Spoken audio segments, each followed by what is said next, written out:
Sometimes the most profound stories emerge from the quietest corners, and that's exactly what Abdolreza Kahani's latest film, Mortician, captures in a truly unique way. Visit Films has secured worldwide sales rights for this compelling new feature by the celebrated Iranian director, which is scheduled to make its world premiere in competition at the 2025 Edinburgh International Film Festival. Mortician stars Nima Sadr, known for his role in A Shrine, alongside Gola and Puya Rezavi. The film, produced by Neva Art, unfolds the story of a solitary funeral worker living in Canada. His responsibility is to prepare the bodies of deceased Iranian exiles with profound respect to their traditional customs. However, his routine existence is disrupted when he receives an unexpected request from a dissident singer hiding in exile. This marks a significant turning point, not only in his daily life, but also in his inner world, gradually shattering his long-held passivity. Ryan Campy, president of Visit Films, highlights the importance of this project. We've dedicated ourselves to championing outsider cinema, and Mortician embodies the spirit of classic independent filmmaking while weaving in a critical political and economic message that resonates deeply in today's world. This blend of old-school indie ethos with urgent contemporary themes makes the film a standout. Abdolreza Kahani, renowned for his sharp social satires such as the often-censored Over There and the Carlo Vivari Award winner 20, has recently shifted gears toward what he terms one-person cinema. This approach involves stripping away traditional filmmaking trappings, large crews, complex funding processes, and formal schedules, focusing instead on a minimalist, highly personal method, often using just a smartphone.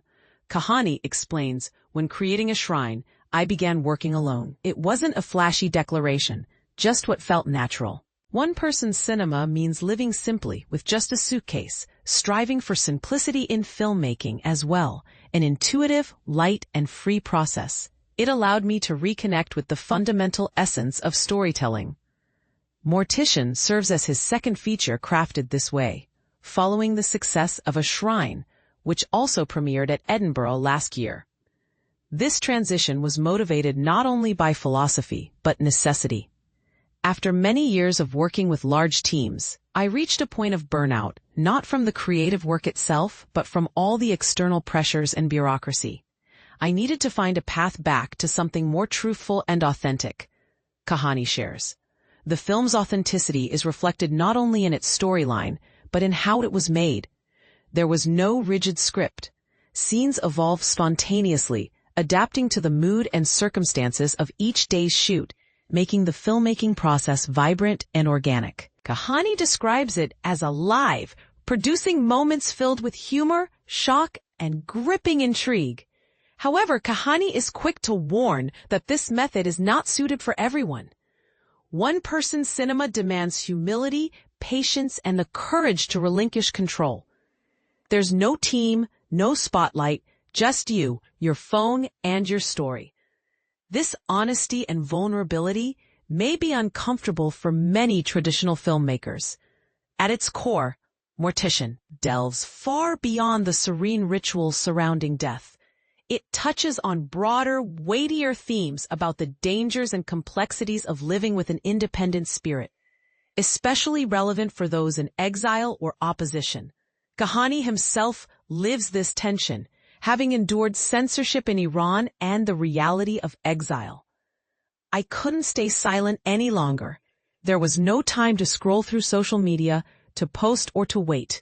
I had to take action," he firmly states. The reach of the Islamic Republic extends well beyond Iran's borders, putting lives at risk worldwide, including those depicted in this film. The performances reflect this charged atmosphere. Kahani notes, Nima's portrayal in Mortician feels completely different from his role in A Shrine, even though both characters come from similar social backgrounds. Meanwhile, Gola, a genuine singer in real life, underwent serious preparation for her role, creating someone fresh and distinct, rather than simply playing herself. Without the backing of institutional funding or traditional production companies, Kahani remains unwavering in his resolve. "If support arrives, I'll embrace it." But if it doesn't, I will continue making films regardless. Maybe one day I'll put out movies without country labels, like an athlete competing without a flag. Cinema is my lifeline, Kahani concludes. I don't wait around. I work tirelessly to stay awake, to avoid becoming numb. With executive producers Zara Safari, Kahani himself, and Nima Sadr, and global rights managed by Visit Films, Mortician is a powerful testament to independent artistry and unflinching courage. But here's where it gets controversial. Can a filmmaker truly break free from political shackles through such minimalist methods? Or does this one-person cinema reflect a necessary retreat from larger industry support? What do you think? Is Kahani's approach the future of independent film, or a sign of the isolation filmmakers face? Share your thoughts below.